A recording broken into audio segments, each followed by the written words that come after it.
Alright, so I'm probably gonna actually film a bunch of these like back to back and then maybe just add to them later, but we're gonna go with chapter 1 of the Queer and Trans Man's Burden. So we got chapter 1. My preliminary notes are on Tumblr if you want to check them out. But in chapter 1 I just want to talk about, I guess, what I consider like one of the really pivotal like foundation points of why this is even really a deal. And it comes from what I see as the blurring of gender and then sexual orientation and sex, but that's a little different. But the blurring of sexual orientation and gender. And so I know that when you're transitioning, and that's something that I left out of the 10 things video, is that a lot of people who don't understand, whether they're cisgendered or not, you'll know, I guess really no, well, I was going to say straight when I was thinking about that, whether, mostly, excuse me, a lot of cisgender people that I run into, um, for some reason, I guess, to make it understand for them, um, equate that being trans or transitioning or becoming of the other gender is to um, appeal to the opposite sex or like the same sex. It really depends on how you're looking at it, like terms. Like I've had people ask me, um, oh, are you becoming a man so that you can be with women? And I'm like, why would you assume that? And they're like, well, because if you're a lesbian, you have to go through all these other problems. And I'm like, what makes you think being a trans man would be any better?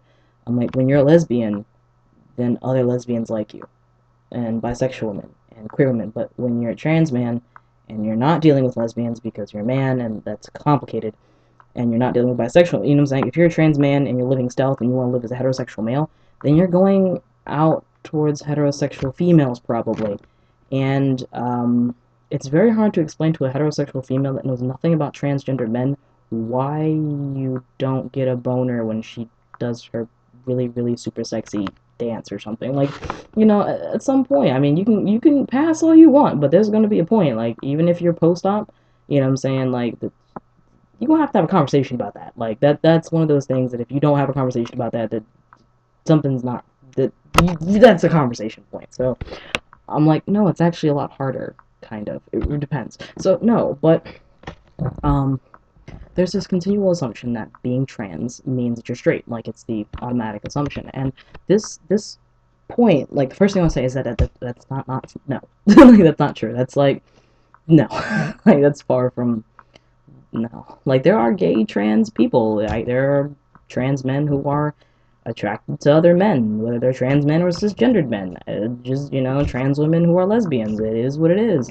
You know, don't get so caught up on the words, the terms, and that A. And B, if you're not the person who's in the relationship with them, I don't know why you're so concerned. But, that's for another day. But, um, what I've noticed, and if you've, seen the 10 Things video, this kind of goes hand in hand, is if you're watching this, either you're going through this or you have a loved one who's going through this. So I'm really going to appeal to people who don't understand, because I'm pretty sure if you understand, then, you're just going to be like, oh, that's awesome, or, oh, no, that's not right. So, um, what I need you to understand is when you assume that someone who is trans is straight, you've created this whole expectation of what they are going to be. So I know that in transitioning, a lot of people assume I'm going to be a straight alpha male, like I'm going to be the breadwinning male of the 1950s, and I'm like, no, I don't know where you got that idea, but no, no. Okay, and then you run into the situation that when you stray from this assumption, then people start to doubt you. They start to question you, like, oh, well, you giggled, you know what I'm saying? But you're not a real man. Like, oh, everything is an attack on your masculinity. And, for a man to have to be masculine and prove his masculinity, that's hard enough.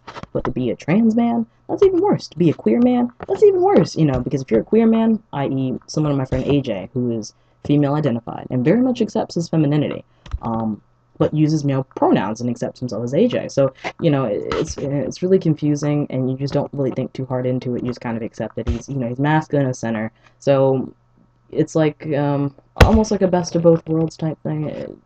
It's a little more up there, but you have to consistently deal with there's this theory of who you are.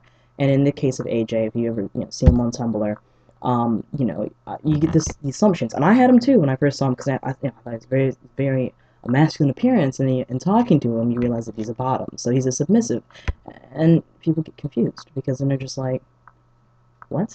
Why would you want to be a submissive if you're trying to be a male? Because, yeah, again, man, male, all of this equates to dominance, equates to heterosexual, all big old thing. But, you know, it's exhausting, because then once you've told someone, I've had people tell me, oh, I thought you were straight, and I'm like, please don't ever say that again. You know, don't assume, ask me, because when you've made the assumption that someone is a heterosexual male, then it comes to the other assumptions, that they're going to be a dominant, they're going to be a top, that they're going to rule a relationship, that they're going to be what is considered a stereotypical male.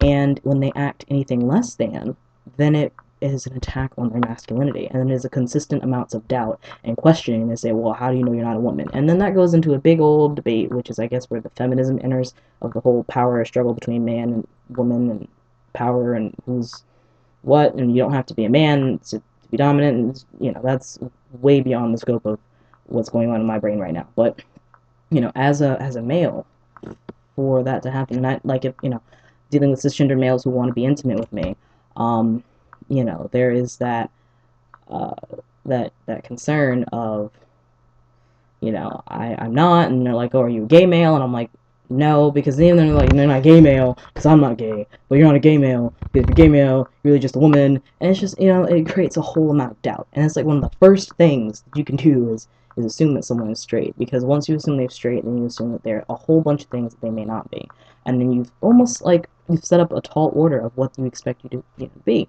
When you transition, you have this idea of, you have an idea of who I'm going to look like, you know? To me, it's like, well, who am I going to look like a year on T, 5 years on T? Who am I going to look like after top surgery? Who am I going to look like once my voice drops, facial hair comes in? You know, I have an idea, a physical image of what I'm physically going to look like. And it's like, once I get this reoccurring thing of you're going to be a straight male, then it starts to seep in, like, you know, I'm going to look like this. And then I ignore softening aspects. And I don't want to look like Arnold Schwarzenegger. I don't want to, like, you know, I'm just saying. But it becomes that thing where you start to wonder, like, you know, what if in my, like, to me, I like to tell jokes and have fun and be, you know, be chill.